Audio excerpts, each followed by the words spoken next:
देश प्रधानमंत्री जी की जो कार्यशैली है वो ये हो गई है कि देश के अंदर किसी भी राज्य में अगर विपक्ष की बीजेपी के अलावा किसी सरकार होगी तो उस सरकार को काम नहीं करने देंगे।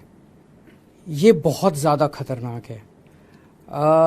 प्रधानमंत्री किसी भी देश के एक फादर फिगर की तरह होते हैं। चुनाव में हम आपस में लड़ें, लेकिन चुनाव होने के बाद एक बार अगर कहीं कोई सरकार बन जाए तो उस सरकार को पूरी तरह से सपोर्ट देने की जिम्मेदारी और उसके साथ खड़े होने की, उसको अच्छा काम करने में मदद करने की जिम्मेदारी प्रधानमंत्री जी की होती है। लेकिन हमारे देश के प्रधानमंत्री जी ने ठान लिया है कि अगर बीजेपी को वोट नहीं दोगे, कोई और सरकार बनाओगे तो उस सरकार को किसी भी हाल में काम नहीं करने देंगे।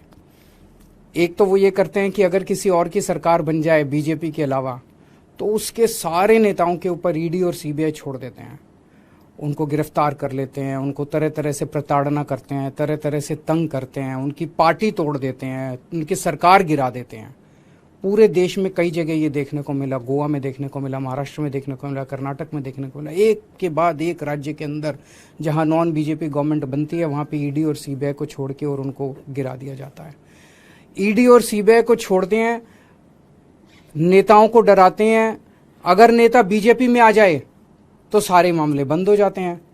हेमंत बिश्व शर्मा, जो इनके ऊपर पहले सीबीआई और ईडी के इतने मामले थे, शारदा कांड था शायद उनका, उसके अंदर वो फंसे और जैसे ही वो बीजेपी में आ गए सारे मामले खत्म। तो या तो वो पहले निर्दोष थे और या दोषी तो थे लेकिन बीजेपी में आ गए तो सारे मामले खत्म। उसी तरह से शुभेंदु अधिकारी का मामला आता है, मुकुल रॉय का मामला आता है, नारायण राणे का मामला आता है। अभी उद्धव ठाकरे जी की पार्टी से जब इतने सारे एमएलए तोड़े गए तो कहा जाता है कि उनमें कईयों में सीबीआई और ईडी के मुकदमे चल रहे थे जिनको ठंडे बस्ते में डाल दिया गया। इस्तेमाल कर रहे हैं चुनी हुई सरकारों को गिराने के लिए और दूसरी विपक्षी पार्टियों को तोड़ने के लिए।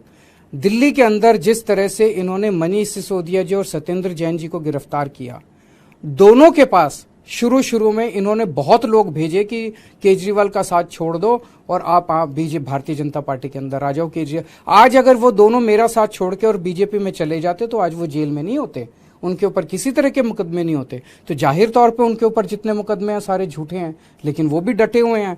तो ईडी और सीबीआई का इस्तेमाल केवल और केवल विपक्ष को तोड़ने के लिए और बीजेपी की जबरदस्ती सरकार बनाने के लिए किया जा रहा है। दूसरी तरफ गवर्नर्स का इस्तेमाल किया जा रहा है। मैं स्टैलिन साहब से बात कर रहा था, 20 से ज्यादा बिल जो विधानसभा ने पास कर दिए उस पे गवर्नर साहब साइन नहीं कर रहे। केसीआर साहब ने अभी कल सुप्रीम कोर्ट में केस किया है कि हमारे बहुत सारे बिल गवर्नर लेके बैठे हैं, उस पे साइन नहीं कर रहे।